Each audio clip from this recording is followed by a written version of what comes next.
आप खुद को इंडिया गठबंधन से अलग कर चुकी। आप एक बार फिर कांग्रेस पर हमलावर हो गई है और आप आरोप लगाया है कि भारतीय जनता पार्टी से उसकी मिलीभगत है। सिसोदिया ने देवेंद्र यादव की एक बात को लेकर निशाना साधा है। कांग्रेस पार्टी के साथ इंडिया गठबंधन का हिस्सा होकर 2024 लोकसभा चुनाव लड़ने वाली आम आदमी पार्टी आपने विधानसभा चुनाव में दोस्ती नहीं रखी।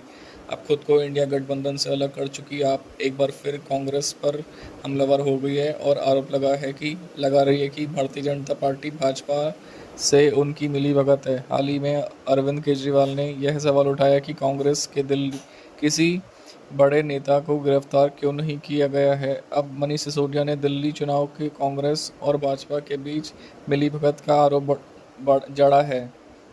दिल्ली में कांग्रेस के अध्यक्ष देवेंद्र यादव की ओर से एक इंटरव्यू में कहा गया कि कुछ बातों का आधार बनाकर उन्होंने कहा कि भाजपा को जितवाने की बात कैमरे पर कबूल की गई है।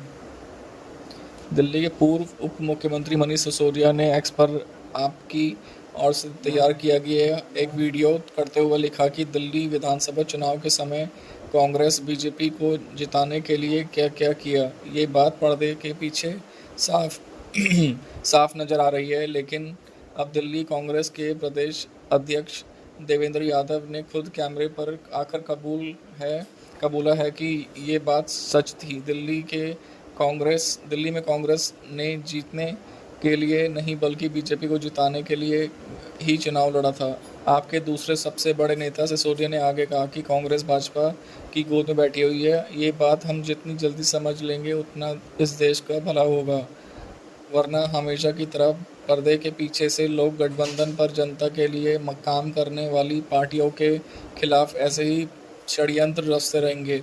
इस साल की शुरुआत में हुए विधानसभा चुनाव में लगातार 3 बार सरकार बनाने वाली आप को हार का सामना करना पड़ा। करीब 3 दशक बाद भाजपा ने दिल्ली की सत्ता में वापसी की। हालांकि कांग्रेस इस बार भी खाता खोलने में कामयाब नहीं हुई, लेकिन वोट शेयर में कुछ बढ़ाने में कामयाब रही। दरअसल हाल ही में दिए एक इंटरव्यू में देवेंद्र यादव ने आपकी हार का पहला टारगेट बताते हुए इस बात को लेकर खुशी जाहिर की कि अरविंद केजरीवाल, मनीष सिसोदिया, सत्येंद्र जैन जैसे चेहरे चुनाव हार गए। आपके तीनों ही बड़े चेहरों को भाजपा उम्मीदवारों के ने पटकनी दी। आपकी हार में कांग्रेस की भूमिका को लेकर यादव ने जब पूछा गया कि उनका पहला लक्ष्य आपको हराना था, तो उन्होंने कहा निश्चित ही। एक अन्य सवाल के जवाब में उन्होंने कहा कि हमने सोचना कि यदि आम आदमी पार्टी को हराना है तो ज़रूरी है कि केजरीवाल को हराया जाए, ज़रूरी है कि मनीष सिसोदिया को हराया जाए, सत्येंद्र जैन को हराया जाए। जो उनके बड़े चेहरे थे उनको घेर लेते तो हमारा रास्ता आसान होगा। हम उनको हराने के कामयाब रहे। जो आइकन्स थे उनको उनको विशेष रूप से टारगेट किया। देवेंद्र यादव ने कहा कि संदीप दीक्षित कहीं और से चुनाव लड़ना चाहते थे, लेकिन उनके सुझाव पर केजरीवाल के खिलाफ उतरे। कांग्रेस नेता ने कहा कि आपकी हार से ही कांग्रेस के रिवाइवल का रास्ता निकलता है और पहली सीढ़ी पार कर ली है।